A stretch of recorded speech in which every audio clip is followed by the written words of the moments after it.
Hello, everyone. I get you promoted, so hang on just a second here. Here's my message.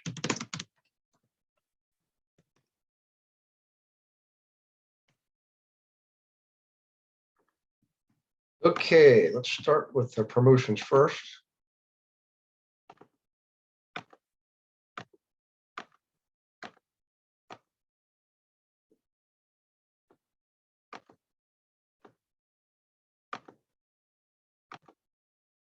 Oops. I'm going to call out your names here and say hi in just a second. I just want to get everything going here. So hang on just 1 second. Okay, Gilbert, Kevin, Michael. Michael, good call today.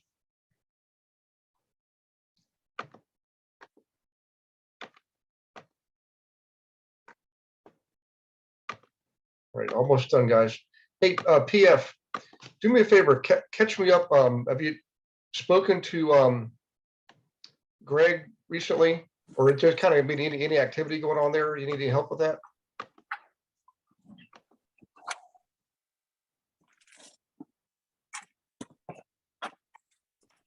So if you can, so PF, you can hear me. Go ahead and Yeah. you should be promoted. Just go ahead and unmute yourself if you don't mind. Sure. Yes. No, I haven't spoken to him in a couple of weeks, so I need to follow up with him. Maybe I should set up a strategy call to ask you how I should do that. Stuff in the back seat. Yeah, definitely go ahead and do that, especially if it's in a couple weeks. So when you had your first conversation, did you gather any insight? Like I know we talked about, flipping versus buying and holding. But beyond that, any other insight? No, that was pretty much it. Yeah, he's interested in flipping. Okay. Yeah. All right. But the reason I'm bringing this up is the subject tonight. So absolutely use ReallyFlow to identify properties and property owners in the area for some small multis. Any just go to the residential side, not the commercial side. And then we can do you can do a letter campaign, or you can just straight out just call them. So we'll talk about that here in the class tonight. In any case, good to see everybody. Catherine, Gilbert, Lou, good to see you. Liz, Laura, Brianna, Kai, Michael and Michael, Teresa, PF, Rob, Tony, good to see you, buddy. Sam, and actually, and Rob again. Oh. That is everybody. Let me just double check. Hey, Rhonda, I left you a message earlier. I'm sure you probably got tied up. You a text from me and I called you. I think during my lunch break. You called and said, "Where are you?" But Rhonda, let me know if you need anything. By the way, for everybody on the call tonight, if hang on, let me. I guess I don't know what time he gets out. I think it's 8:30. I don't think he's going to want to see. There, got it. Found the meter. So if you do have something you want to discuss, or had a question on, go ahead and type it in the chat box, or just unmute yourself, and we can cover that first. What I'm going to do tonight is sort of pick up where we left off last week, but get a little more granular and go into some examples. Depending how much time we have, we may even do another script with a role play. So in any case, hopefully you got my message. Did the message go through? Yeah. So Merry Christmas. We're officially past Thanksgiving, so I guess it's appropriate to say that. And whatever you celebrate, call it out. That's my philosophy, So let's see, Betty, Tony, I think everybody should be promoted. If you're not promoted, go ahead and shoot me something in the chat box.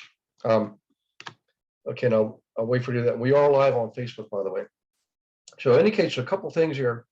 I wanted to see if anybody else is using Land Voice. I know I spoke to Michael O'Keefe earlier, and he's using Land Voice and already got fresh lead for a listing. So if you could raise your hand or type in a chat box or just unmute yourself, let me know if you've opted for the land voice contract. Yes, I've got all of land voice. Michael Evans. Okay, so that's both Mike. So Michael Usry, have you started the use yet? Yeah, for sale by owners, expired, pre-foreclosures, and geo farming. Okay, Started Okay. last week with it. just in the last week or so. Just last week, last Monday. Okay, good. If you wouldn't mind, what kind of volume so far on calls? I'll tell you here. There's not a lot of them at the moment. I've got three counties opened up. Hold on. Let's see where I'm at here with it. Okay, Daily land voice.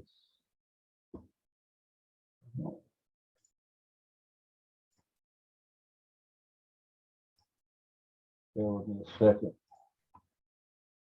and while you're doing that, Michael, Lou Carlson, what we're doing is we had a guest teacher on probably a couple of weeks ago, and it's a company I've known for a long time. I know some of the ownership and the executive folks, and one of my best friends who's also, sort of a what do you call it when you have like an honorary student on the team? Dana Truman uses them, so that's one of the few big vendors I've agreed to have come on and promote their product as long as they teach a subject, which they did do. So you can use that, Lou, also for your own investing. A lot of these folks, they need to or want to sell. So some of the students on the team have gone forward and got the product. And I wanted to get an idea what kind of success rate. That's why we're having this conversation. Then we'll get into the other main part of the class. So as of today, started Monday, the download it. There's 32 expired listings in my market. There's 43 for sale by owners in the market. 19 pre-foreclosures in the market. And on my neighborhood search, I got, which was just a subdivision, I got 62 on that one. okay. I'm not getting a lot. I'm not getting a lot of them right now in the market. Mhm. But so far I've had accurate numbers on it. Okay. Now, are you going to call them directly, or are you going to, what's your strategy for reaching out to them? Phone call. They get every day. It's automatic from land voice automatically at 6 a.m. uploads to my Mojo, and then I go into Mojo at 8:30 and start dialing between 8:30 and 9 and dial them real quick. I mean, I've been finishing up with this in about an hour and a half to 2 hours. Okay. Getting through them, and then I go back to my cold calling on the absentee owners. This is Michael O'Keefe. How do you get it to upload to Mojo? Go into land voice under your account, Yeah. click on your account, and you'll see halfway down under your name, and then you'll see a data partner. Yeah, I filled that out. So Yeah, it sends it to Mojo? Yeah, hold on. Hold on. Do you see the Mojo posting pin? Yes. Did you get your posting pin off of Mojo? Yeah, I did this. Okay. It took about 3 days for it to get situated to start loading online. Now, the pin, here's a mistake I made. The pin is not the pin above the clock on Mojo. Okay. It's under your account. So when you go to account, you'll see your name and all, then you'll Oh, see. okay. Actually, I knew that. That's not what I'm using. Maybe that's why it's not working for me, because I put that stuff in and it just disappeared. Right. The posting pin, not the pin. That's what you have to put in. I made that mistake too. So it's called a posting pin? Okay. Now, when you go to Mojo, go under your account, you'll see your information, your address, your email, and across from your email says posting pin. It's 1, 2, 3, 4, 5, 6, 7, 8, 10-digit number. Okay, that's good information. Thank you. And it may take a day or two to get started. And then at 6 a.m. every morning, it uploads the new one. The thing is, I asked the guy that called me to do like a quick training with me, and he goes, "Oh, I don't even know that we connect to Mojo." So I thought it was just wasn't working.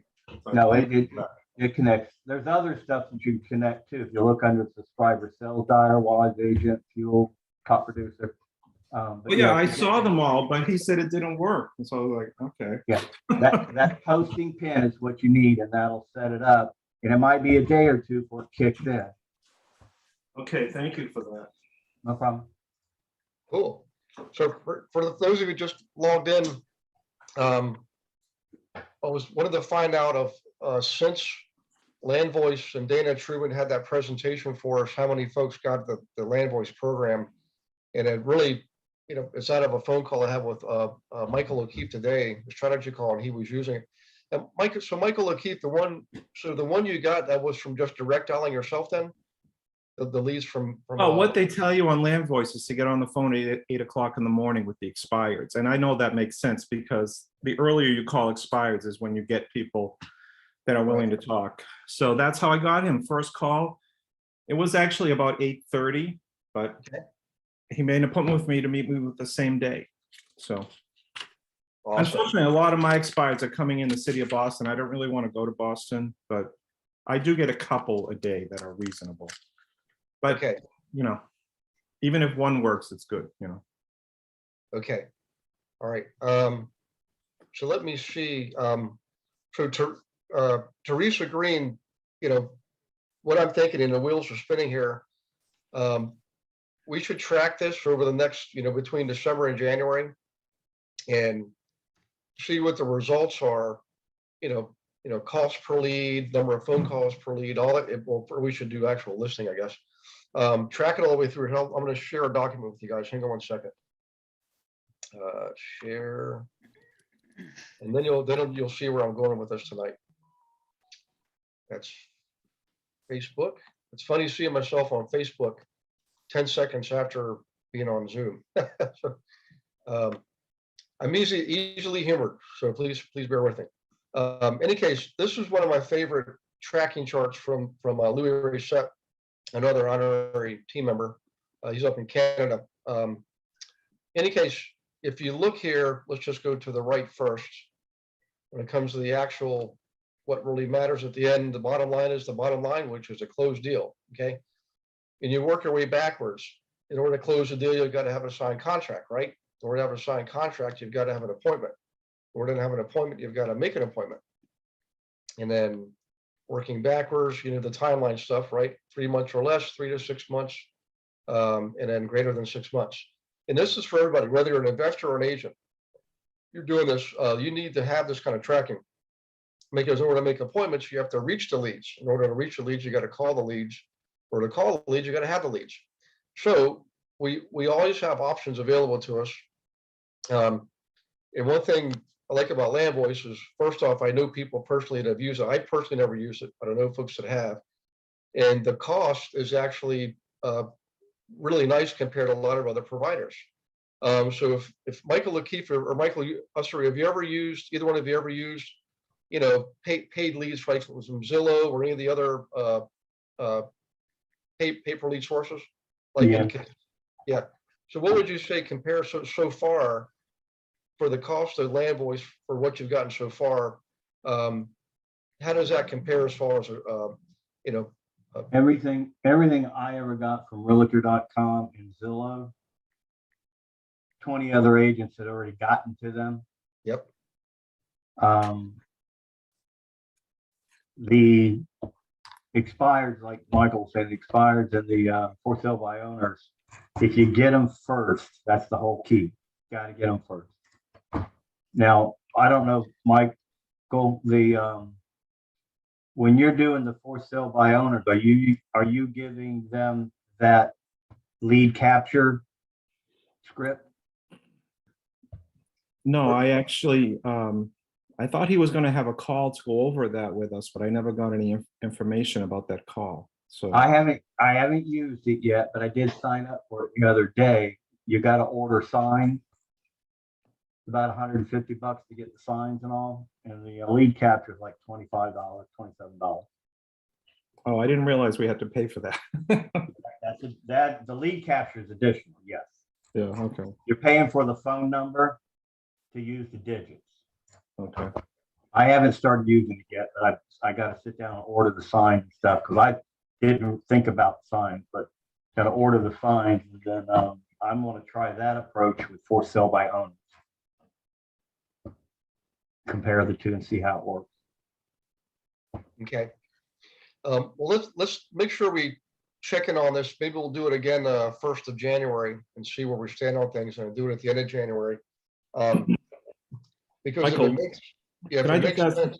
Oh, yeah, who's go the ahead. other, who's the other Michael? Just maybe I want to call you someday, talk about it. What's your name? Let's stick it in the chat. Okay, all right. It's Michael Ostery, help type it in the,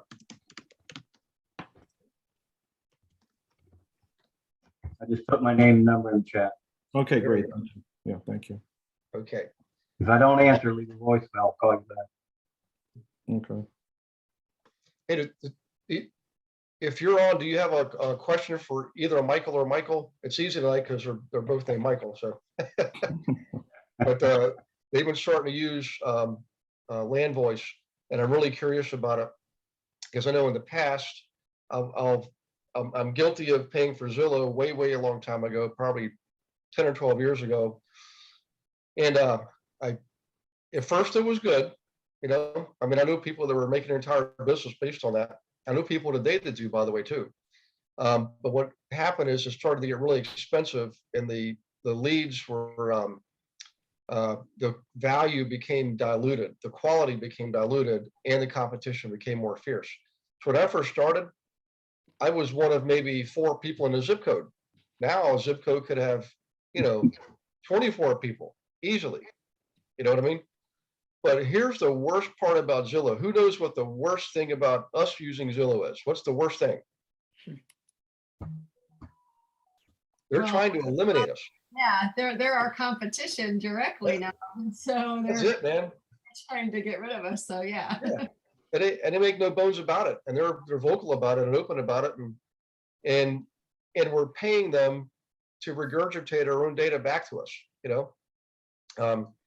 So I would definitely, I'm not gonna, nobody's gonna get fired for using Zillow, of course, but I will tell you, it may be a short-term fix, and you could get some deals out of it.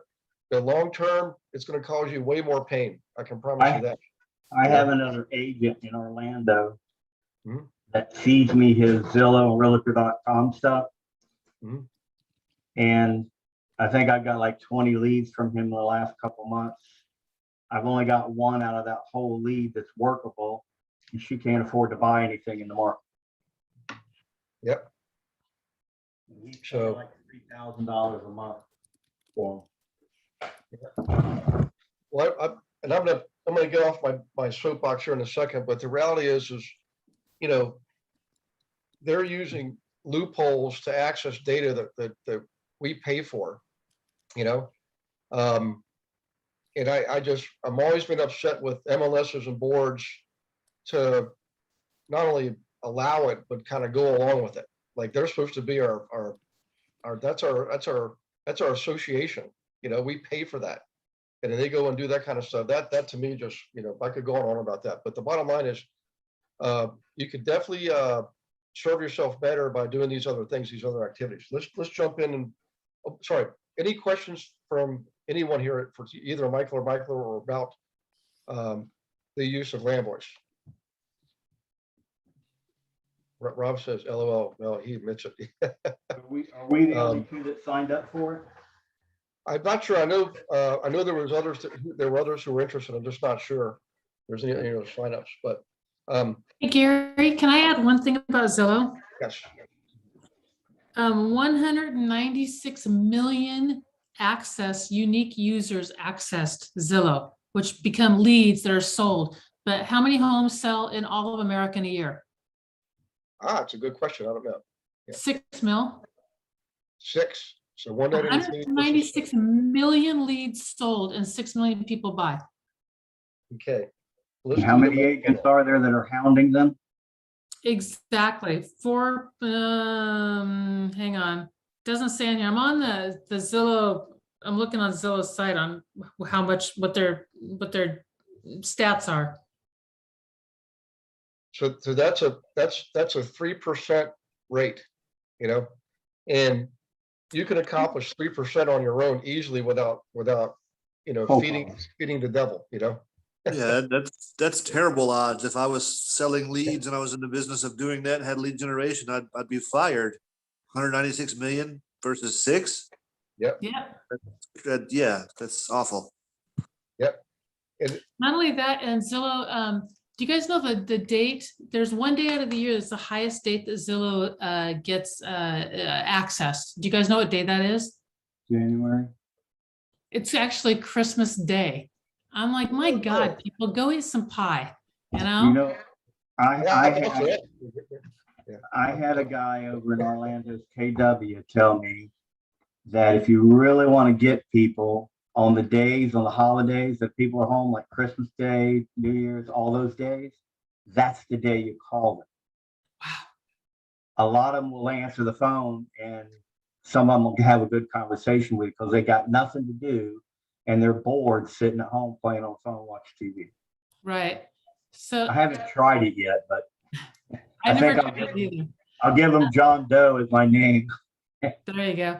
And then the average person that's on Zillow is on Zillow something like 18 months before they purchase. It's a year to 18 months out, which makes complete sense because if I even think about like before I bought my car, I was online looking at my car for a year before I actually purchased.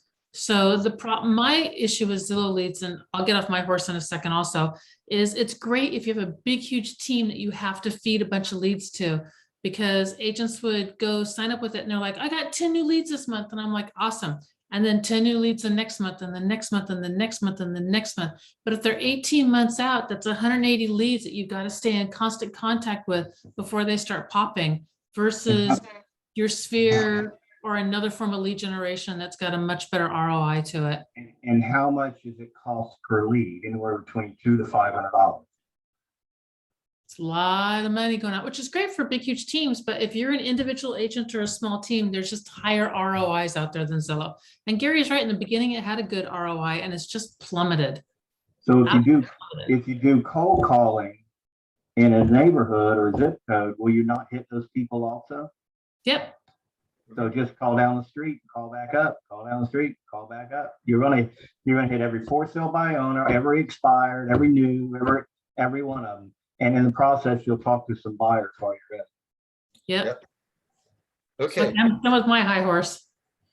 Good. You guys have Look at covered. Also, I would add on more things about Zillow too. I completely agree with both of you. And yeah, so there's Yep. so many different resources where you can get leads. Oh, yeah. Well, you know, NAR sold us out because they sold realtor.com. So they don't give a shit about us, pardon my language. Right. Well, I have a trick for you. All right. And everybody just, make sure you take notes on this. You remember back in the spring when I had Joe Chawansky on, one of my oldest clients, and we became good friends over the years. And, I remember I was telling you, I'm not really sure what's going to come out of his mouth. So it was kind of risky. Well, he gave us a golden nugget back then, and I want to go over that and give you the actual strategy. Okay. And what it has to do with when you're in a seller's market, demand is way higher than supply. You can actually make an unsolicited offer, an actual bona fide written offer, complete with proof of funds, hand money check, the whole 9 yards. Okay. The reason I came up with this is Michael O'Keefe and I happened to talk about this earlier today. I just mentioned it was in passing. So here's the actual strategy. You can do it right off the bat. If you find people like through ReallyFlow or some other data source where you can tell the owner is in some sort of distress, pre-foreclosure, foreclosure, bankruptcy, they're behind on their property taxes. It's non-owner occupied, it's been vacant for a year. All these things are indicators that they probably have thought about selling. I guarantee you, I've been one. I've owned hundreds of properties. I'm telling you, there's times that I've had to evict tenants, and I'm thinking, man, if somebody would make me an offer today, I'd probably sell that dumb thing, you know? And that happened to Joe. So just briefly, here's what happened. Call came in through a realtor, unsolicited. Joe took the call, and the agent was just like us, saying, I've got a buyer who's looking for properties in your area, Bellevue. I see you own this 16-unit building. You know, you ever thought about selling? Our basic script. And Joe said, I'm not really interested in selling, but thank you though. The guy called back and he said, look, this guy just wants to see one unit. That's all he wants to see. He's not invested in Bellevue, just to see what he wants to see what the inventory looks like in the area. And Joe said, okay, go ahead. So the guy went over, and all of a sudden an offer came in. And Joe was polite and said, I believe I told you I wasn't interested in selling, but thank you anyways. The guy sent the offer again the next day with a higher price. And guess what Joe did? Sold the property. So here's how this works. You can do it cold. If you go through like ReallyFlow, for example, and you identify, 60 properties that where you know the owner's in a position where they may be interested in selling, you can straight up send them an offer. Now you have to have a legitimate buyer to do this. You can't put John Doe or Jane Smith on there. It's got to be a real person for this to work. Okay. And you should talk to your buyers and say, I just want to tell you, this is something I'm going to do for you. Are you okay with this? Right? And make sure you get the approval from the buyer, because they don't have to buy everything, but hopefully they'll buy at least one. And then you submit that offer. Now, another option would be go ahead and go through some of the marketing and the calling, sending booklets through email or US mail. There's lots of other techniques out there, communicating on Facebook, LinkedIn, utilizing YouTube channel, whatever you're doing, communicate with these folks first. And Bonetta, you're on, right? Bonetta Hubbard, I think Bonetta's on. Pretty sure I saw her. Yep, there's Bonetta. So Bonetta had a client a while back, and it was an elderly gentleman, probably at the age where I would say he's getting close to selling his entire portfolio. And he was giving Bonetta a hard time, kind of, stalling, not really committing, things like that. So Bonetta, I'm going to unmute you here.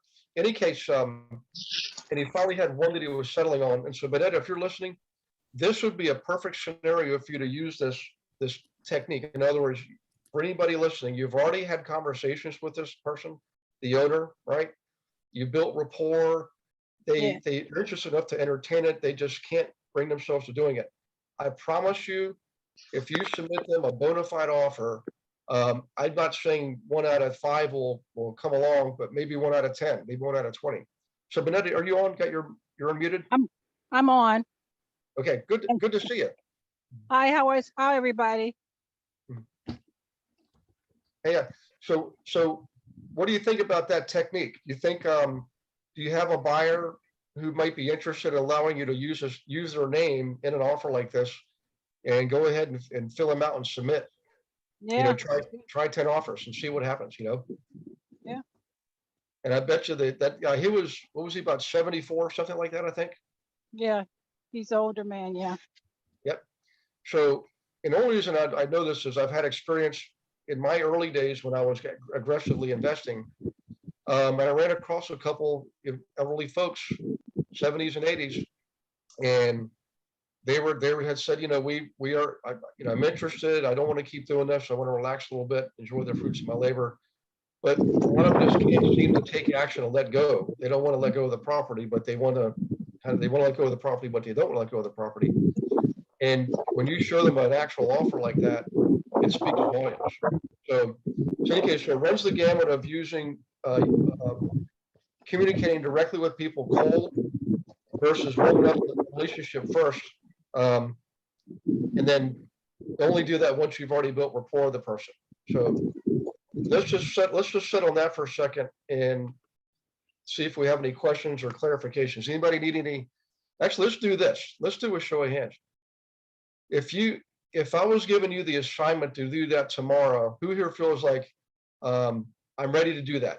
I've been speaking to sellers. I got a few buyers, and I'm tired of the rat race. I want to do something aggressive. So just raise your hand or type in the chat box or unmute yourself. Gary, you're saying if we're ready for what again? Yeah, if to make an unsolicited offer to an owner of a property, that you could sell, you know? Yes. Yeah. Has anybody ever done this before? Let's do that. Any hand raisers or type in a chat box if you've ever done this before. So you done it? You done it, Gina? Yeah. No. Did you do it cold, like a cold contact, or did you already have a warmed up relationship? So my buyer was warm, but we door knocked. We door knocked the 5 houses that we liked until we got somebody that was interested, and we did it that way. Awesome.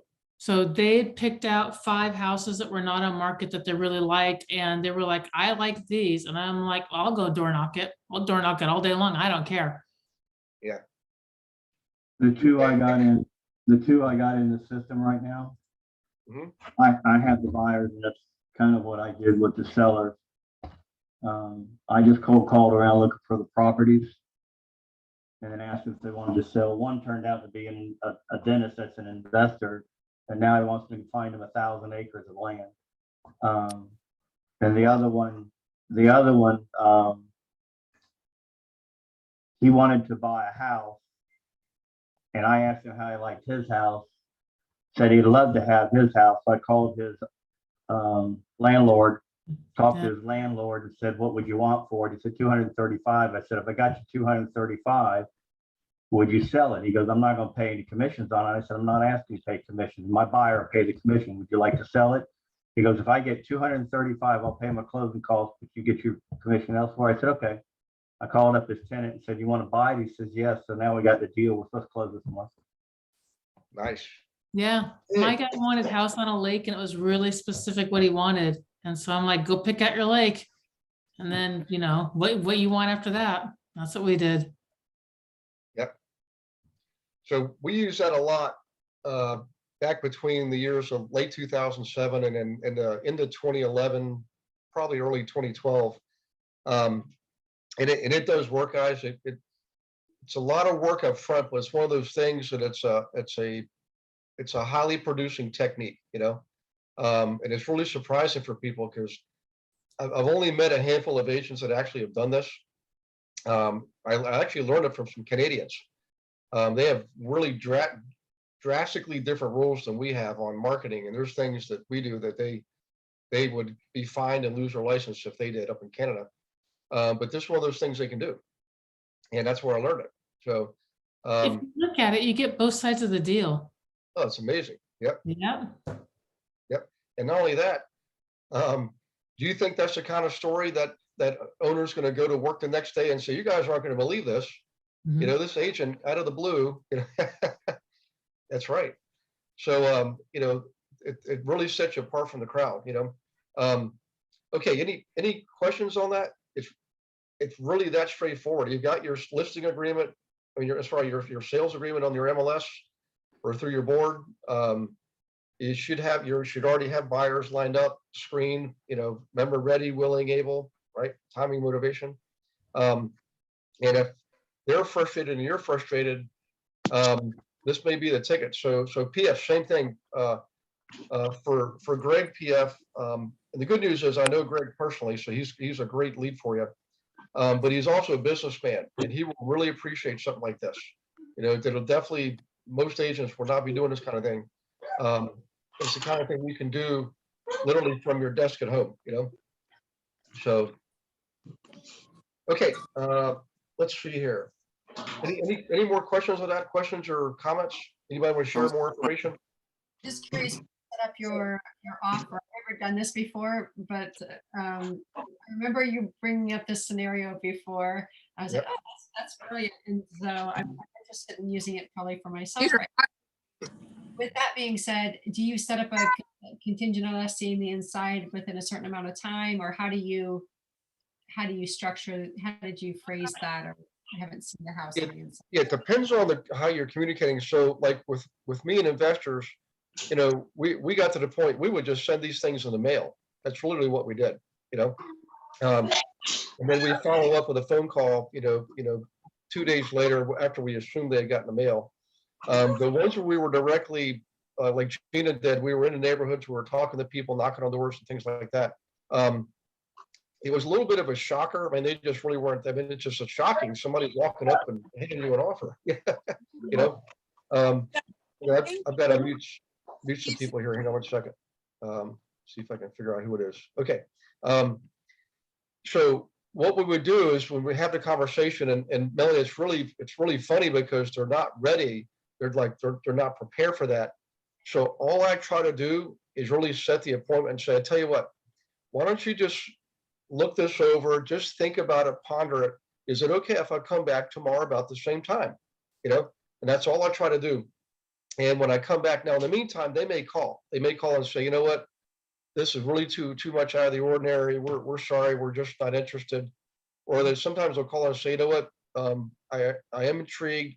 I see what's happening in the marketplace, but really what all is involved here.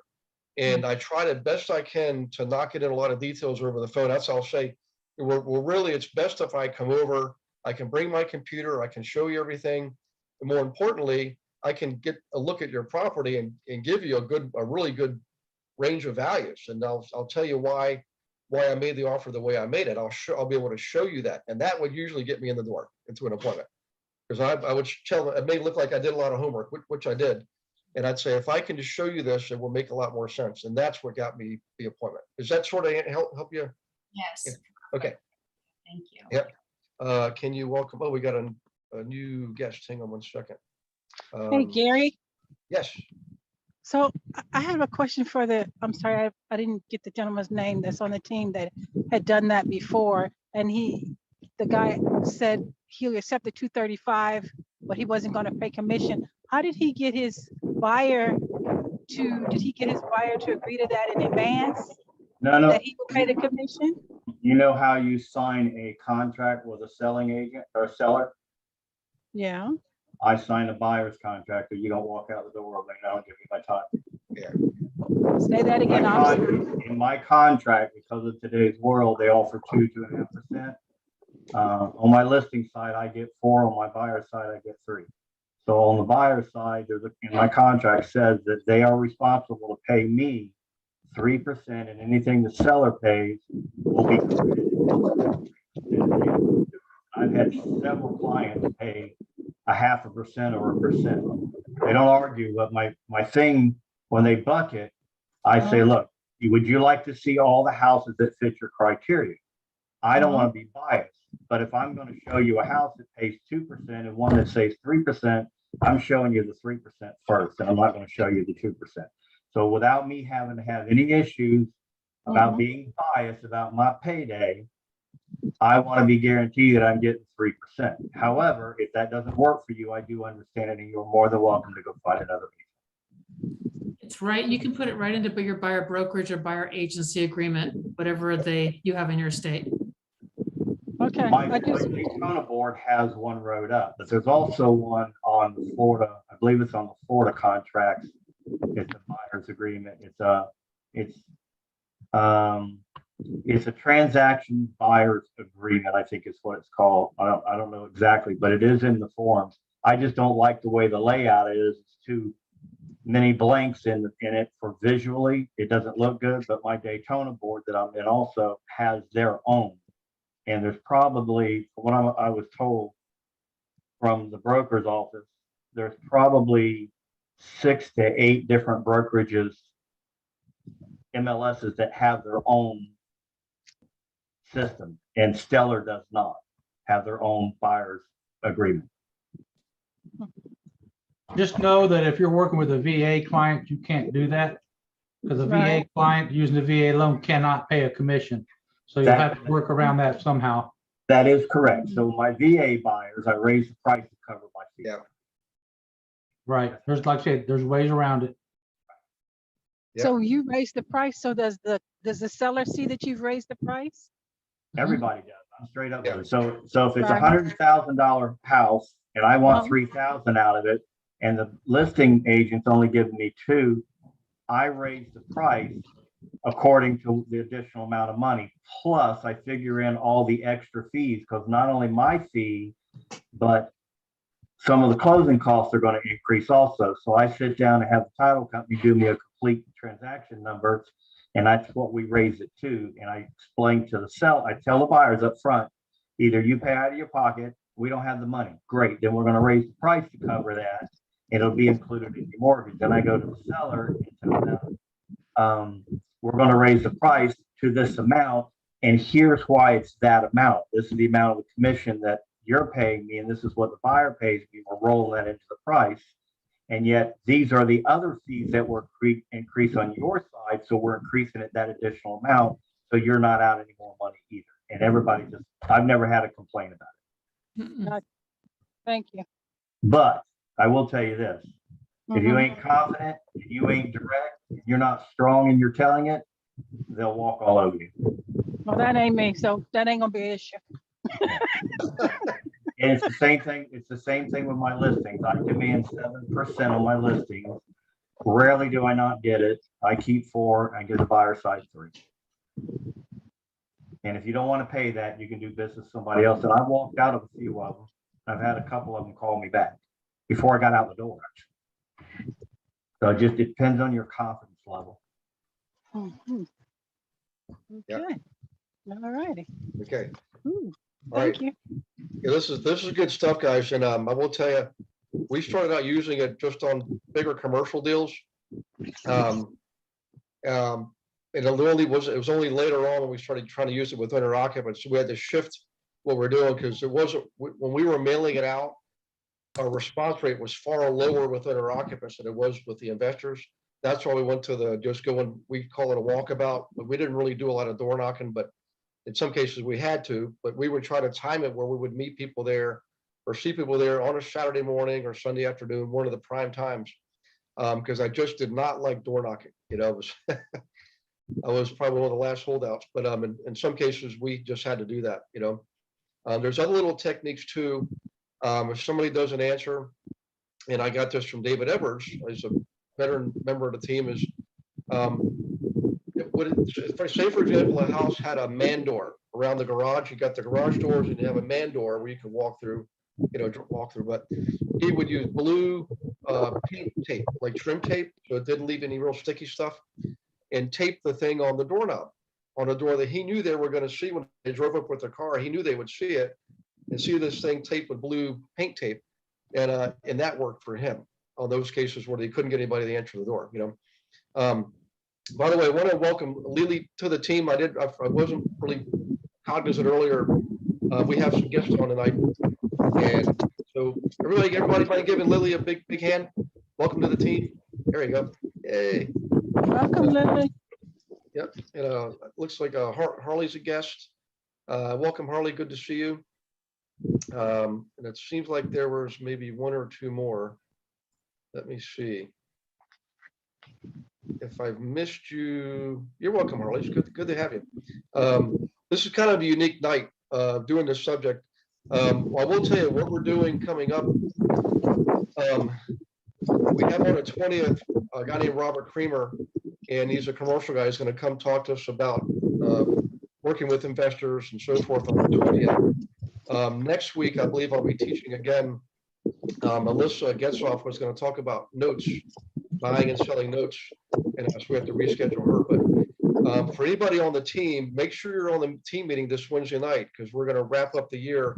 But also, I'm going to give you specific assignments to get ready for the kickoff of the new year. The first meeting will be January 3rd, the first class, Monday Night Live. And I'm going to have you do the vision work over the holidays because I don't consider that work. It's really about you, the person, the whole person, not just making money. Making money is one part of what you do with your time on in this world. So it's much bigger than that. And I want you to really fully experience it. And between Christmas and New Year's, thankfully both were on weekends. In the days in between, give yourself a present and do the vision exercise work. One day do vision, next day do goals, third day do action. I'm going to kind of lead in the last section of tonight's class, which is more about planning. And then, by the way, in January, thank you, Melody Abraham, by the way. Melody is going to come on, I think it's the 10th, Melody. Is that right? Yes. Okay. All right. Talk more about planning because I love the perspective I get from people like Melody and Gina and all of you actually, when you speak up and contribute and participate, it helps a lot. And everybody I've learned over the years has something to offer. Like Jamila Tuno on the team, you've seen her. She's on a notes class tonight, actually. I just spoke to her earlier, but she's developing her own training program, and we're helping her do that.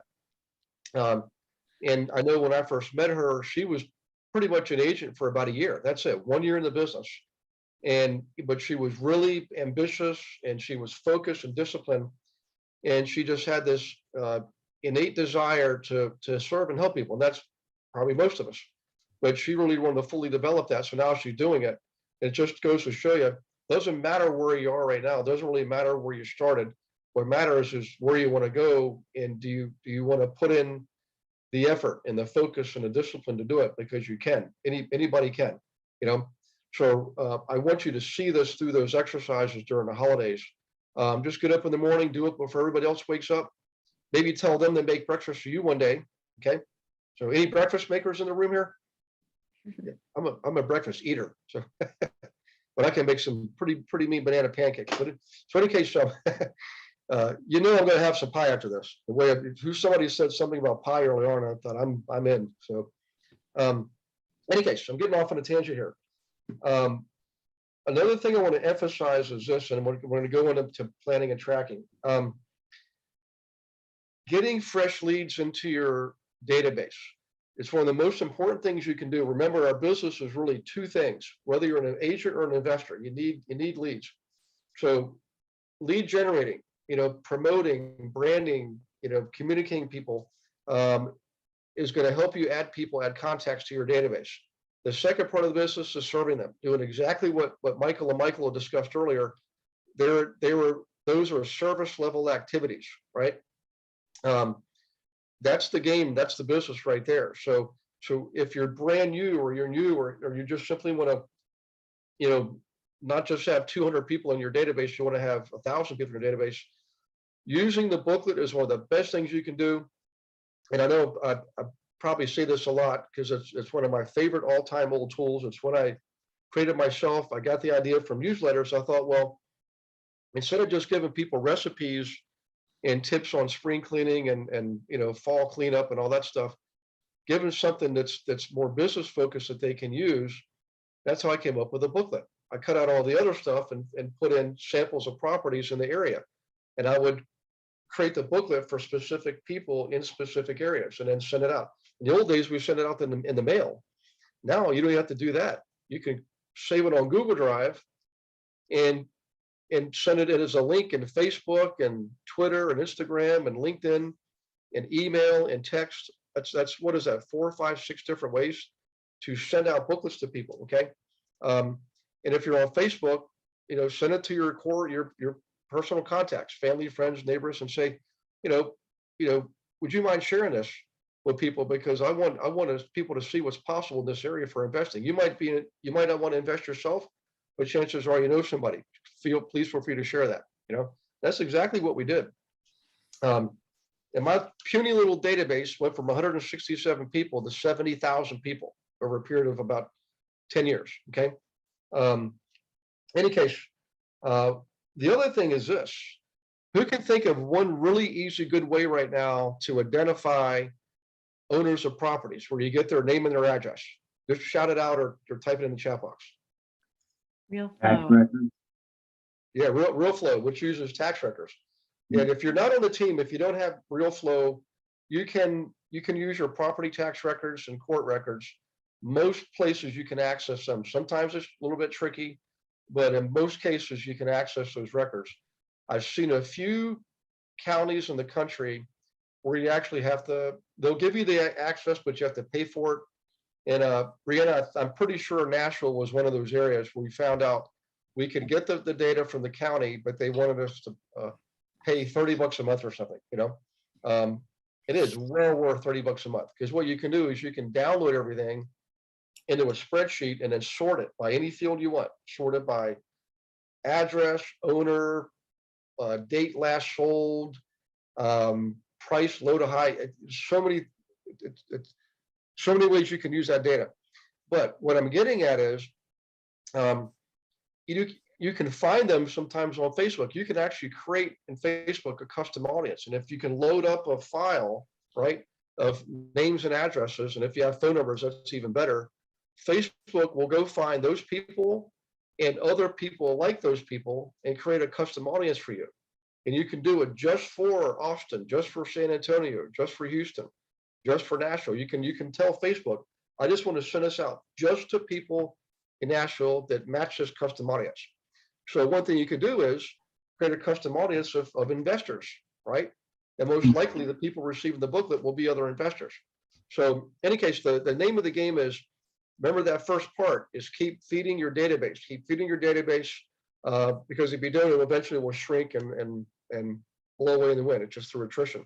You can definitely grow it through referrals, but I'm trying to give you some just plain simple golden nuggets right now. And that booklet is just so darn flexible. It's unbelievable. You know, you can use it so many ways. You can use it to invite people to this class. Say, hey, you know, I want to show you this booklet I created for other investors I work with. By the way, you should come to our class on Monday nights. It's free and open to the public. You know, there's no strings attached, you know. So like Harley's on tonight, okay? So in any case, the booklet can be found, and I'll share a screen with you here. That way there's no mistaking where it is. Let me reduce this real quick. So if you go in first to the website, go into members area, and I'm already logged in, so I don't have to log in. Oh, no, I take that back. I'm not logged in. I thought it was logged in. Once you're logged in, what the heck? Password you entered is email address, but that is incorrect. Uh-oh, I'm in trouble now because I don't know what my password is. They hacked you. It's under GIA. Well, I wonder if, here's what I'm wondering. Hey, can somebody, would one of you mind hopping on the website real quick, please? I'm on it. Okay. And I'll stop share. And then Michael, I'm gonna promote you again. Screen share. Co-host. So now you should be able to screen share.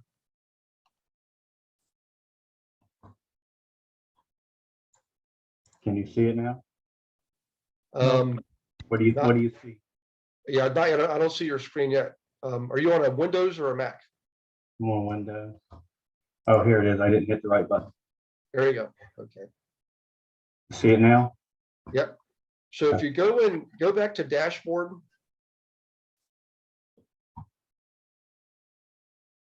Then click on member resources, the first one up top. There you go.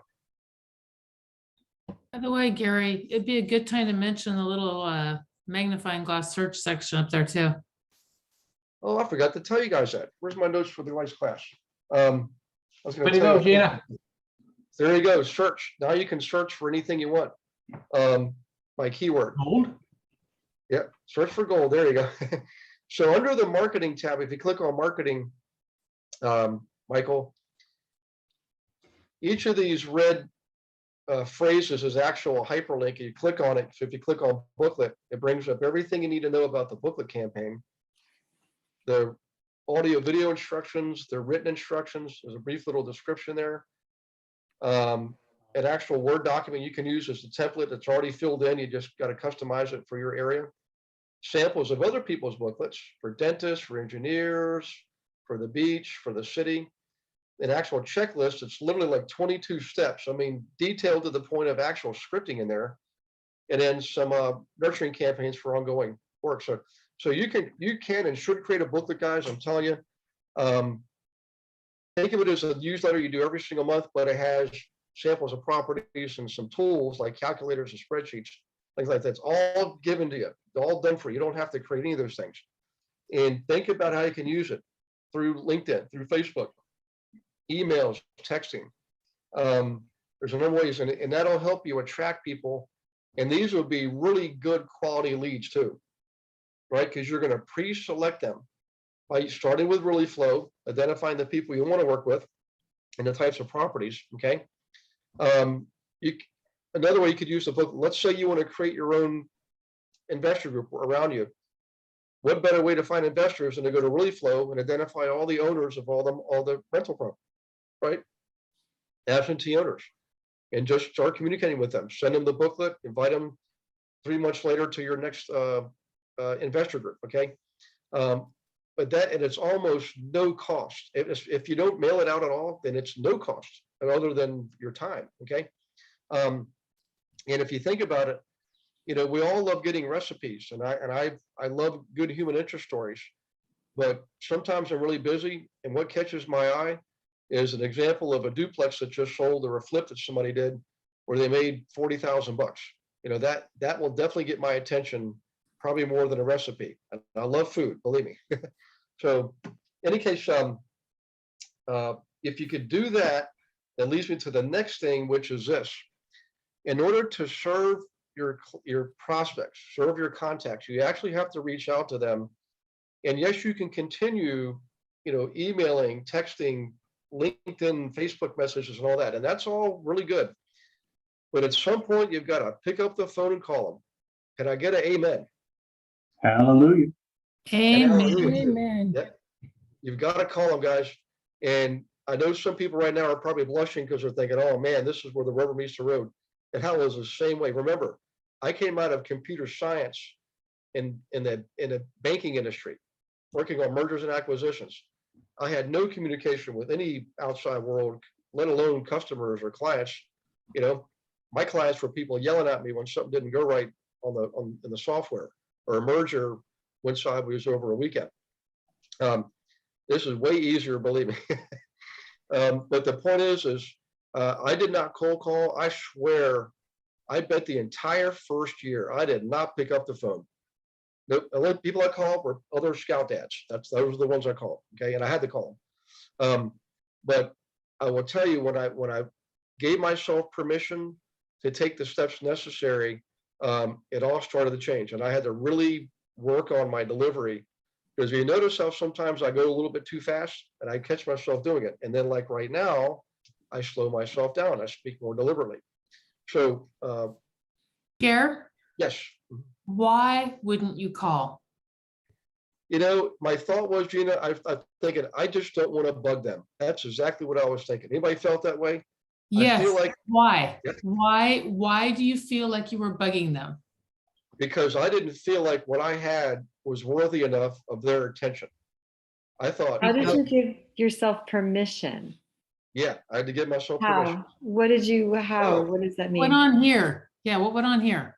Yep. Really what it came down to is I had literally had enough. And there's a great video. I'm going to send you guys some videos over the holidays, okay, for you to watch. And there's a saying, I got this from this guy, he's from England. And what he said was, when the pain of staying the same becomes greater than the perceived pain of the change, you will make the change. When you What get that sick means- and tired of being sick and tired. That's it. When you're finally had enough, and I tell you, I've got family members that are professional couch surfers. They get time off, they turn that TV on and sit on the couch. And then they ask me, can I show them how to do what I'm doing? How come I have so much and whatever, like they think I'm lucky or something, And I look at them and say, when you were watching that TV, I was reading a book. Okay. Real quick, I'm gonna give you one thing to watch here. I'm speaking of not watching TV. I do watch things that are educational, and I love sports and I love the outdoors, right? So there's a special on Netflix about, it's called Bill Gates' brain, or how Bill Gates' brain works. You might not be a big Bill Gates fan, but the very first series, the first session, the first episode, part of it talked about his immense appetite for learning. And the guy reads like on average 195 pages a day, average. I'm a very slow reader. I can never read that fast, but he reads that much. And when you see him in the videos carrying around a satchel, guess what it has in there? Books, 5, 6, 7 books. Okay. And he applies it, so, just an amazing story. So I would really encourage you to at least watch the first series, the first episode in that series. and it's true, almost everybody I've met, guys, almost everybody to a T are they're avid learners and they're action takers. They don't even, it doesn't even occur to them to not do something. It's like natural for them to take action, you know? So in the early days, I was okay in the banking world, and I knew my stuff. I was comfortable. And I mean, literally, I could probably sleep on the job, but I got that comfortable with it. Switched into real estate, brand new field of play, brand new industry, brand new set of rules. And I'm thinking, wait a minute, I got to call people and ask them if they'd like to sell their house, or talk to my neighbors and ask them if they want to buy a house. You know, I'm like, I don't feel, you know, I don't want to be like I'm in that position where I'm being like salesy, you know. And my teacher told me that he's probably said it at least 6 times, maybe 12 times. He said, you said, then you don't really love them. He said, because if you did, you would not let them take a chance in somebody else's hands. You're their neighbor. He said, nobody knows them like you do. You know your stuff. You know, do you want them to make a potential mistake with somebody else who's only interested in making a buck? Or are you interested in helping them because you're their neighbor and you want to, you know, you want to help them sell the house and get the best they can get for the house? And that finally hit me after about 6 or a dozen times. It had happened. One of my neighbors sold the house and used somebody else. And that was, and Susan, that was really, I know for me, so I went back to my mentor and I said, you know, it actually happened. Actually happened in my family too, by the way. A family member did that. A different area. I only could have got a referral out of it. But I didn't even ask. What a shame, you know? So what happens is once you do it the first time, you pierce that little clear cellophane, you pierce it, and it's forever pierced. And you always got that experience of overcoming your fear. You know, that's all courage is just taking action in spite of being uncomfortable doing it, you know? So does that help Susan and Gina? Like that mindset? Yeah, that's really what. Why do you think people don't call though? Why other agents don't call? Or why your friends and neighbors don't call you? Why do agents not pick up the phone and call? I think most agents, I'm assuming, were sort of like me. They felt like they were going to be bothering them or didn't want to impose on them, you know? That For was me, go ahead. Rejection. For me, it Yeah. was, I felt like I didn't know what to say. Yeah.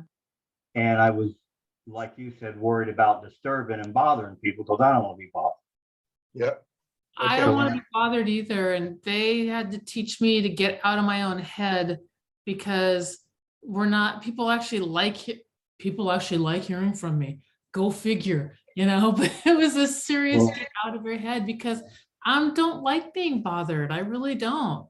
What changed me was I had a coach a while back, and he dared me to make calls because I wouldn't make them. I'd make a few and quit. Just, you know. So he told me to learn a script, which was an expired script. He said, learn it. It was really simple. Hi, this is Michael.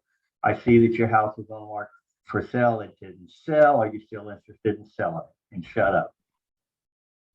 He said, because your problems don't start until they say yes. He said, if you'll do that from 9 o'clock in the morning till 8 o'clock at night, don't stop. Take an hour for lunch at noon, take an hour for lunch at dinner, and get back on the phone. He says, you're not worried about setting appointments or anything. You just want someone to say yes, and you want to talk to them. He says that by the end of that day, you will have heard everything you're gonna hear between hang-ups, cussing at you. You're just like the rest of them. You're all bunch of everything. And he says, if you get through that day and you do it, he says, you'll never be afraid to pick it up again. Yeah. And that's exactly what happened. Yeah. I have a student from years ago, and he was, you know how in Louisiana, Lake Pontchartrain, they have that long causeway, drives right over the lake from north to south. Mhm. But there's others like that. There was one in Oklahoma, and this guy was on it, and he told me, and I had a coaching call with him, and he had just done this a few hours before. He was pretty new, been at it about 3 months, and he had finally had enough. He was like, he had his list of expireds and FSBOs and all that. And he said, you know what? I'm just gonna hit him right between the eyes. He pulled the car over, called the next guy, and he said, look, I know you've had other calls already, but I'm here to tell you right now, you know, you can play the game with all those other agents that are trying to play the game with you, or you could play real baseball with me because I'm going to sell your damn house. I'm on the road with her right now. Are you ready for me? And the guy said, you see, he said, the guy led us said, well, come on over, Sonny. And he got the listing. And he said, you got the listing because nobody else talked to me that way. You know? Yeah. Which is, like I was saying earlier, if you're confident and you demand something, I get a lot more acceptance. I mean, I walked out of one house a year or two ago because he insisted on paying me 4%. I said, no, I got up and walked out, grabbed all my stuff. And he goes, where you going? I said, I'm leaving. You and I ain't doing business. And before I got halfway to the door, his wife said, Michael, stop. I stopped and turned around. He looked at her and said, she looked at him and said, shut up, Michael's selling our house. And you're going to pay him what he wants to be paid. Yeah. You know, but I have walked out and not got called back. So don't think it's always that way. Well, I'll give you a couple tips. And one of them I'll make an assignment is you definitely want to go to if you go in back to the website, okay, under not member resources, GIA resources, you'll see scripts. There's a whole bunch of them out there, right? A bunch of them thanks to Gina. Thank you, Gina. And I would print those off. So this is literally what I did. I wish I had some with me, or I'd show you this, but I would have them printed off, right? And I practiced ahead of time, you know, 15 minutes of practice, something like that. Before I started calling. And before I started calling, I would still know, I'm thinking, wait a minute, I can't remember all that stuff. And if you're not a praying person, just tell this to yourself, you know. But I would pray, I'd say, you know, please, Lord, tell me what to say on this call, guide me and lead me on this phone call. And I've had teachers somewhere say, look, you just have to dial, let them answer, and it'll come naturally. It'll come naturally. It's just like when you were a kid and you never danced before, and you go to a family wedding and you're out there on the dance floor, you didn't know what you were doing. You just went out there sort of dancing. It just happens I naturally. don't know what I'm doing. Yeah, that's right. So what works for me is this book. Right here, mine. In this book is for sale by owner scripts in yellow, inspired scripts, investor scripts, cold calling scripts, referral scripts, follow-up scripts. And these are the scripts that I got comfortable with or right and made it work. So this book gets opened and laid in front of me. What I'm looking at is a 27-inch monitor. Over here and over here are two 32-inch curved monitors. And my laptop, the keyboard's in the front. So I set it right in front of me and my dollar's in front and my information's on the side. So I literally read it. I don't even try to think of it. And for me, once we get through the script and they say yes to start talking, then everything else just kind of falls out of my head. Sometimes I think, where the hell did I sleep that from? You know, but it's just getting through that phone call is the hardest part. So I read the script. It's just easier for me. And even though I know the scripts, it's just easier without having to think or confuse my scripts. They're all the same, just a little bit different. Yeah. I highly recommend a script book also. It keeps you, just like Michael said, you don't have to think, which means I can pay attention to you and what you're saying and really hone in on that, because I don't have to think. I just turn the page and read the stupid script and turn the page and read the stupid script. Yeah. It's Gary, can you hear me?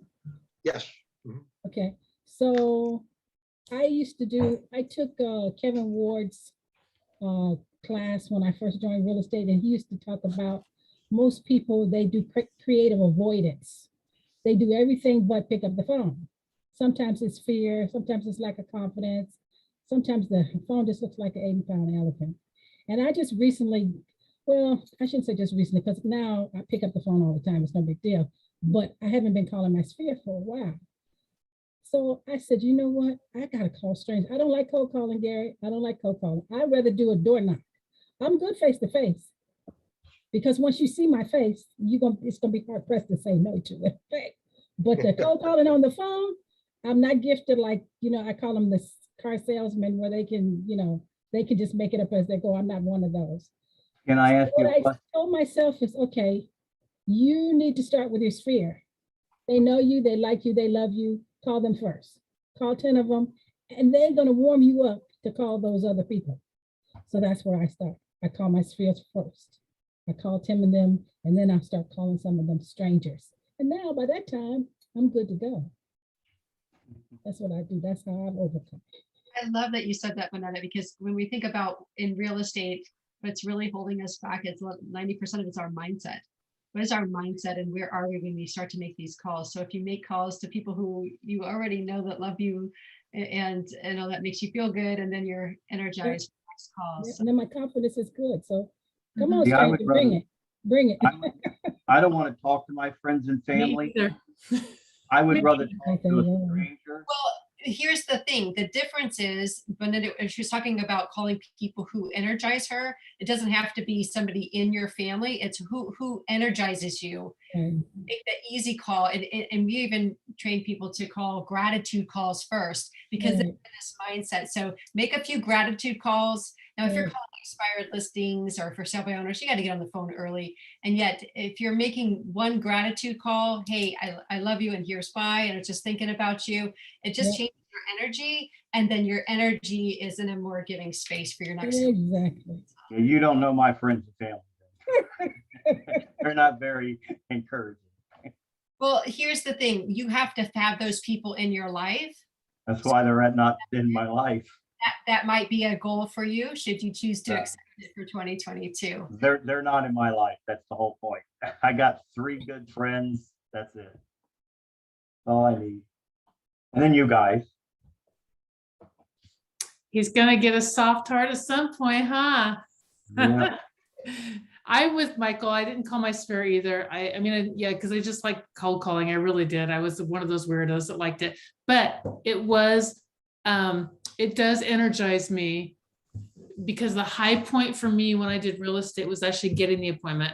That truly was the high point. I loved that more than anything else. Even getting the check, I really didn't care. I liked getting the appointment and then going in, meeting the people and servicing them. And then they became my friends, sphere and family. So. No, you say sphere. Friends and Huh? family. When you say the spheres, your past clients, those I like to talk to. It's Those just ones people that I you do know. talk to. Yeah, just or people friends. you know. People you know. Yep. Well, those You know, my like, past yeah, clients are that friends. includes my past clients. That includes, you know, those other people I've divorced, and I don't care if they're friends or family. If they don't have good energy, I've divorced them. I have no problems with that. So I don't have to call them. They're not in my database. Conversely, I'm going to get adopted by Gary because I think that that's a good thing too. We were just having that discussion yesterday about, I've mentioned Brianna with fostering, and I've mentioned that, and I thought, I love children, and I don't know that I'll be a grandfather, at least in a natural sense. So I go to the next best thing and help out some children, So, Being a grandfather's fun. I got 3 of them now. yeah. Yep. Okay. So a couple Hey, things Gary. here. Oh, yes. Hey, Gary, can I say something real quick? Absolutely. In respects to the, making phone cold calls and even, for some of us agents, it's our sphere, that we're fearful of contacting too, because we haven't maybe been in contact with them for a while. And before I make a call, some of the things that I've done that I've found that has helped a lot that I thought I'd throw out there, it might help. Even if it helps one of the agents in our team, that's wonderful. But I would sit down and I would ask myself, first of all, before I cold call expireds for sell by owners or even circle prospecting, I would ask myself, what is it that how am I going to come from the side of contribution? What am I going to be able to offer? And I'd make that, I'd write a list down of the things that I felt I was strong on, I could do for somebody. I could do for, whether it be an expired or for sale by owner, or like I said, even just your circle prospecting or the neighborhoods that you're farming. And that's really the only list I would have alongside of me. And then when I would make the phone calls, my first goal was to get them to share with me and talk to me about, for instance, like a for sale by owner. Why is it, I see that you got your home for sale and I represent other buyers and sellers in your market. And, I'd like to be able to know more about your home. What can you tell me about your home? So that I can possibly bring you a buyer. And the trick is to really get people, I have found, to really get those people that you're trying to serve to talk to you, to have that conversation. And if, like Gina was saying earlier, if you just really listen to what they have to say and come from that side with that heart of contribution, you don't need a script. I have found that you're going to answer those needs that they have. And if you have a list by your side of ways in which you feel you can be an asset to them, you're going to just naturally share that in your conversation. But the trick really is to learn to listen to what people are telling you. And then you will naturally be able to, convey to them how you can serve them.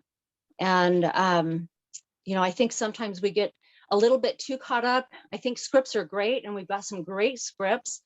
And as long as you can practice those a little bit and kind of get the feel of where you're going, I make a list of the things that the information I want from them, and then how I'm going to come from contribution. What am I going to contribute to them? Why would they hire me? And let them talk. And then I just use those pieces to kind of fill in the spaces. Yeah, there's an old saying, if we listen enough, the consumers will tell us everything we need to know. It is true. Exactly. So And it becomes a things, very guys. normal, natural conversation. I agree. Yeah, that's what I was saying before, guys. Just go ahead and dial. Just call, and I promise you, let the conversation go along like a dance. Just getting that natural rhythm, and we all talk as a rule. So just let that happen naturally. And if you do practice your scripts, the right key points will come up at the right time because you practice. Which leads me to three things, by the way. First one is thank you for Teresa for sharing and sharing that. I mean, that's why you're such a good ISA. For everybody on tonight, remember, Teresa's now offering that to team members. If you want to use her to call your folks, Teresa, go ahead and type in your name and number and email. She's the person. Some people do that because they're just so busy. Whatever the case is, I'd at least have the conversation. The next thing is remember I mentioned I would practice before I call. Well, the best things you can do practice-wise is, pick a partner. And I know Gina does this and has done this too in the past, and probably several others. Pick somebody that you think you like to work with, and just take 15 minutes every morning, right out of the gate before you start. Call them up, do a quick check-in. Hey, did you get done what you wanted to do yesterday? What's your challenge today? And see if you can offer some suggestions. But also say, hey, would you mind if I practice this one script on you? And you both should do that. Pick a script and practice it. The next day, pick another script. Just make that part of your daily ritual. It doesn't take that long. 15 minutes. But I promise you it'll pay dividends because your mind is a wonderful thing. Very powerful. It'll recall what it needs to recall at the right time, right? The more you practice. That's why we practice. That's why a lot of this stuff we have talked about before, and I'll never get tired of talking about it because repetition is the mother of learning. And if you ask any great athlete, ask anybody who's ever become a third-degree black belt in karate, they will tell you they still practice the same kata they practiced before they got their first white belt. It's the same kata. It's just they've done it 10,000 times. Okay. That's one of the key things is just practice, practice, practice. And I know it sounds like a cliche, but boy, is it true.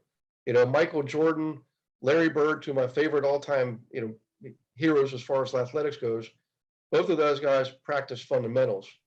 I mean, I know for a fact Larry Bird did, even on his last game, the day of his last game, he did the same practice routine he did for the last, prior 18 years. Amazing. So in any case, that was it. Reach out to Teresa. Okay. 2 was, get yourself a partner to partner up with, and then practice every morning because you're going to be making phone calls every day. And if you're still struggling with this, or no matter what, everybody here should be setting up a phone call with me. And I'll just tell you, for example, tomorrow, I have two student calls scheduled out of a potential 1, 2, 3, 4, 5, 6, 8 slots, 2 are taken.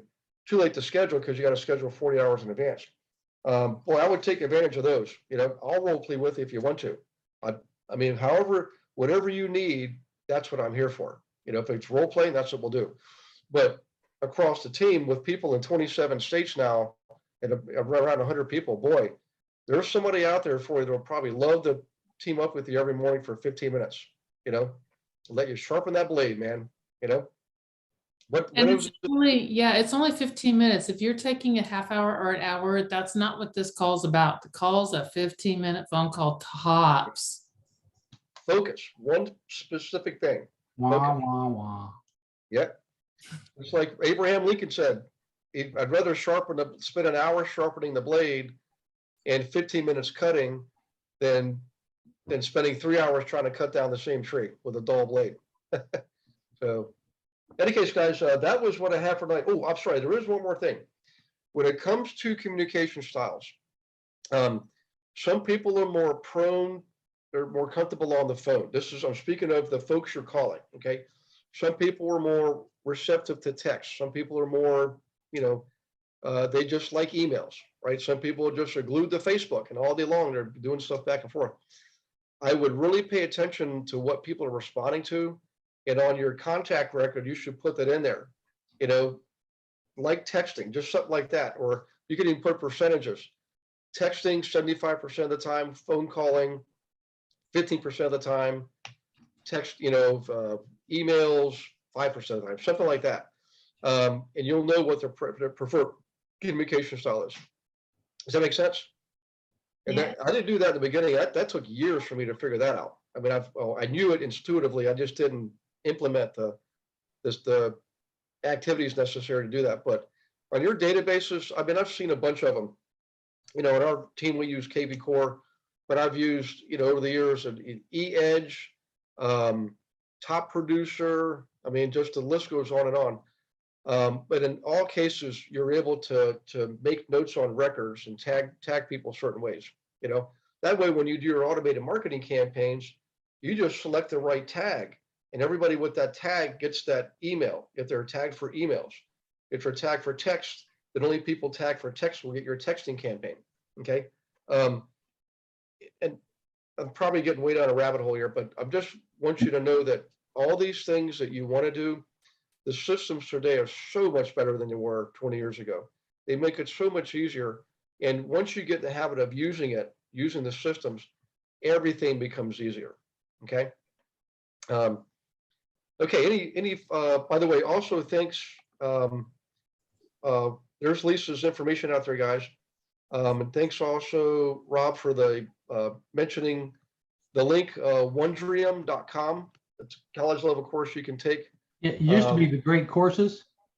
Oh, that's what it is. Okay, I didn't know that. Yeah. The great courses is still there, but Wondrium now it's a subscription service, and it's much better, in my opinion, than the old great courses. Still the same material for the most part. So, I didn't realize that's what it was. I love the great courses. I still have one of the old catalogs. You know, I get one every month. Yeah, if you like to learn history, anything, you know. And Teresa Green, thanks for mentioning Realist. Realist is one of the suite of, there's like 4 different systems that CoreLogic comes out with. And in a lot of cases, they integrate with your MLS to access property records. So it makes it so much easier, you know. And then thanks, Brenda, for mentioning Audible. I have Audible too. I love Audible. So, and welcome to Brenda, by the way. good to have you on board. So, okay. Hey, Gary, I got a quick question. Okay. The emails that was it Beverly sent out today for agent attraction to the team, are they now in KV Core that we can? I don't know that those are in KV Core. KV Core, if you go in there, I think Heather Price just grabbed the email campaign today. It just, there's a token you get, like basically an index code. You plug it in and it grabs all the content for that campaign. I don't think those are what Beverly's sending out now is more for promoting one event, right? It's not necessarily for nurturing. It's just promoting one event, which is in January. By the way, speaking of campaigns, they did load the texting out there. So now texting is out there.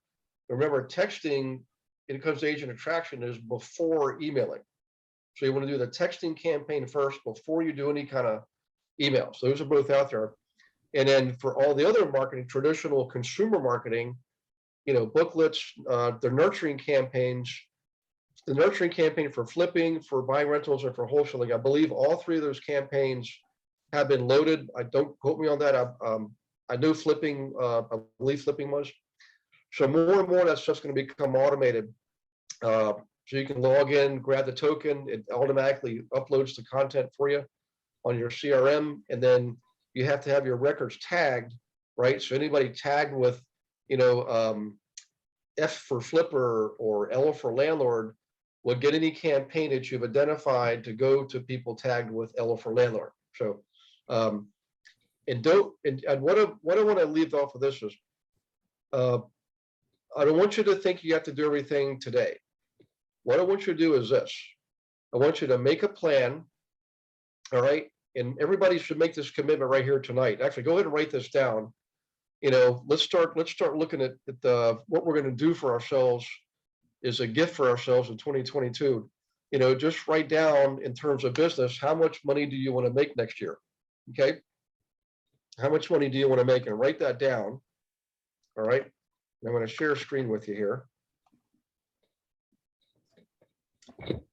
And then on this chart, now remember, you have to fill in January, February, March, so forth. All these fields this is a summary page we're on now. You click on any of the months. The month is where you enter your information. But what I'm getting at is figure out what your average sale price is in your area so you know what your average commission is, and determine how many deals that is for you. Okay. And then work your way backwards. Well, if you need 10 deals, you're going to need at least 10 signed contracts, probably more like 12. Okay.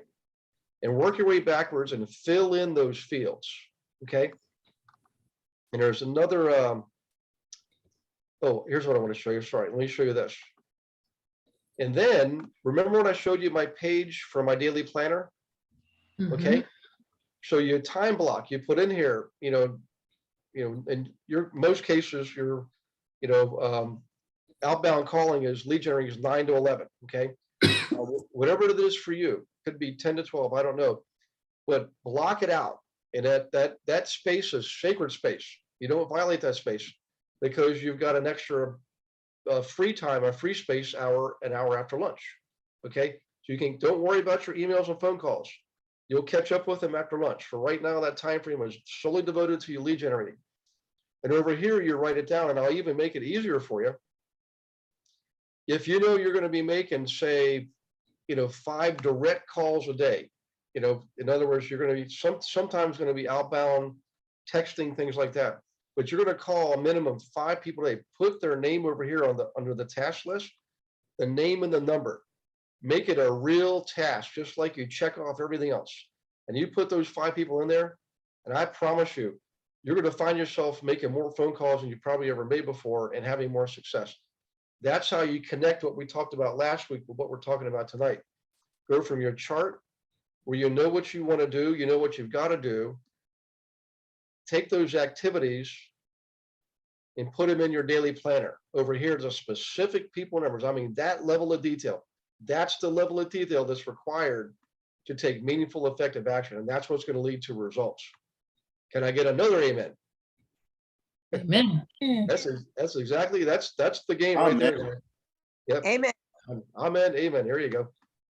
So in any case, all right, it's 8:30, and I don't mind saying if you guys have other questions, feel free. We touched on probably 2 major subjects tonight, and I hope I tied them together well enough for it to make sense.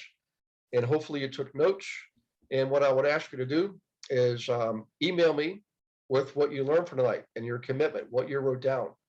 Okay, plot that in your daily planner, whatever, even if it's a legal sheet like this. Should we schedule onto your calendar to get like coaching around that? Okay, I have your calendar link and I have it, but can you pop it in for everybody else? Yeah. Because I gotta tell y'all, my calendar should not look worse than Gary's, and right now it does. So right. Load him up. Yeah. I mean, I've got plenty to do. Go Yeah, ahead. but I've got plenty to do, but, my primary role on this team is to serve you. So if you find yourself, and if you haven't spoken to me for more than 2 weeks, I would say now is a real good time to reach out and set up a call. So let me plug this in here real quick for you. And even if you're not on the team, this goes for everybody on the call here. Melanie, Brenda, Harley. I mean, I'm very serious about this. Okay, and I'm trying to be calm because some of you don't know me. But just ask people like Gina and Susan and Melanie and Betty and Benetta. Would you guys say that I am absolutely I'm hell bent on achieving goals that I set out to do? Heaven bent, and yes, you are. Heaven bent. I'm heaven bent. Woo, sorry. There you go. Oh, it's all good. Yes. This is Brianna and I'm free. Hey, Brianna. Hey. How you doing? Oh, I thought you had a. I was like you were going to say something. Oh, you got another one. There you go. Holy smokes! All right. Getting big. Yeah. Gary, when are we going to do like visioning and those kinds of things? Okay. So this Wednesday night for anybody on the team, and if any guests want to participate, this is one team meeting. I would say, I'm going to open it up to you. Okay. If you want to participate, just let me know and we'll send you the link. In fact, I'll grab. Gina, would you mind grabbing the link for Wednesday night and put it in a chat box? It should be. Okay, let me find it. Okay, if you go to workplace. Oh, okay, I'll go there. You got it. Click on more and then It's on. drop down. Yes, you got it. You Okay. talk. So Harley, Brenda, Melanie, that goes for you. I mean, I'm really serious about this. What I'm going to go over Wednesday night. I'm doing this early. Normally I don't do this till January, but what I want to do is give it to you now, have you start to work on it and do the activities, before January 2nd. It would really help to send me what you've come up with in an email, because we're going to go over the 4 Monday Night Live classes in January. So there's 5 of them. And Melanie's going to teach on one of them. Thanks again, Melanie. We're going to cover the 4 vision, goals, action plans. Okay. They're going to be working sessions. So we're going to actually review what you've done. So do the work now, right? Between now and this January 2nd. You got plenty of time. I'm doing mine over Christmas week because I know I'm not going to have a real bad week there. There's the link. They just put it in the chat box. Thank you for doing that. So that's what we're going to do. Wednesday, I'm also going to recognize a few people on the team. Some amazing results this last year. And Susan Murray, you still on? Let's see if Susan's still on. There you are. So Susan, please unmute yourself. So I'll let the cat out of the bag on one. I just can't hold this any longer. So I had Judy and Jody and Beverly give me all the statistics that we could possibly imagine. And in my mind, I'm thinking, okay, one person will have the greatest number of transactions. Another person will have the highest volume of sales. Another person will have most people attracted, to their downlines or to the team or both. And Susan Murray, for the first time I've seen this in a long time, since I have my own brokerage, in fact, actually has the highest number of transactions and the highest volume in sales. She beat out everybody. Wow. So we get I feel like my face is burning. Yeah. Well, I did that on purpose, and you deserve to have a red face. So that is remarkable. That does not happen a lot, believe me, because you have people in any office, market center, where we are. Usually the volume, the people, the largest number of transactions are doing a lot of like REOs, foreclosures, a lot of investor type deals. And the ones with the biggest sales are usually your really high-end luxury dealers who have a high volume. So sometimes it's one of the same, but not always, So in any case, more to come on Wednesday night. If you guys can make it, actually, I'm going to say that. I shouldn't say if. I look forward to seeing you there. It's Hey, really. I'm Okay, sorry. Go ahead, Gina. I'm sorry. The first link I put up did not work. The second link does work. So It starts off literally HTTPS. Grab that one. Don't grab this is the link register, or don't grab the register now. For whatever Okay. reason, it didn't work. Okay, All right, thank you. okay, keep on going. You're very, very welcome. Well, guys, I think that's it. I really appreciate the active participation. I believe I'll be teaching again next week. We'll see if we have a number of guests out there. But I'll see you Wednesday night, and I look forward to seeing you again next Monday night. In the meantime, take care of yourself, stay safe out there, have fun, enjoy the season, listen to Christmas music every day. That's an assignment there. Listen to Christmas music every day. Okay. So even if you don't like it, listen to it. It'll cheer you up. And, and God bless you and your families. And remember, please, I'm going to call you. Is it Laura, Liz, Kathy, Rob? Set up a call with me. Okay. I'm getting lonely. So set up a call. All right, guys. Have a good night.